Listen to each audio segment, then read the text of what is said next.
How would you clarify or qualify exactly where we are now in this conflict today? And maybe, sorry, let me add to that a little bit. I would like to know not only where we are in this sort of tighter saga after October 7th, but also in the 100 Years' War on Palestine.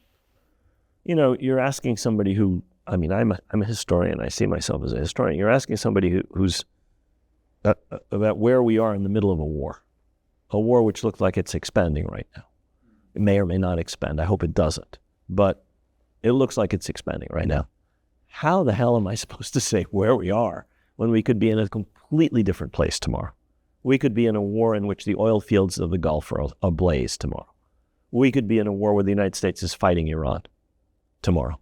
So to say, where are we now? Well, look like we're on the brink of a major regional conflict, but we may not be. Who knows? I can help you to understand through history why we got to where we are. I can't tell you where we're going. So I don't know where we are. I know that probably this will go down as a new chapter in this war. There's no question about that. What happened on October 7th changed a lot of things, has already changed a lot of things. It was meant to change a lot of things by Hamas without their ever informing the Iranians or their other allies of what they were up to. They had their own objectives, some of which will probably never be achieved and some of which may have been achieved or may be achieved. Israel had its own objectives in its response to October 7th. One of them you mentioned, the destruction of Hamas. Hamas is a political movement that exists wherever there are Palestinians. The idea that you can destroy Hamas by some military action in the Gaza Strip is worse than absurd. It's ludicrous. It's one of the stupidest ideas I've ever heard. You can possibly defeat Hamas's military forces in the Gaza Strip, but to destroy Hamas is a political movement, a social movement, a religious movement, and it's an idea. And it exists everywhere that there are Palestinians. It's not a majority necessarily, though it's become more popular with some Palestinians and less popular with others as a result of the last year of war. Moreover, Israel has, according to what their military says, dismantled most of the main force units of Hamas's military structure in the Gaza Strip. But there's still resistance going on in the Gaza Strip. There are Israeli casualties every other day, every third or fourth or fifth day. Israel doesn't really control the Gaza Strip and controls parts of it where its troops are present, and the areas where they're not, according to what the Israeli press says, Hamas has succeeded in rebuilding its civilian infrastructure, has succeeded in rebuilding its military infrastructure. So Israel has entered into what I would say is quicksand.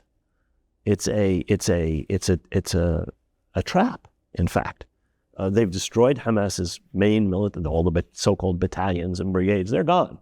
So many of the leaders are gone. They've killed probably most of the senior commanders, but they're still resisting and they still exist. And that's not to speak of their political and other facets of Hamas.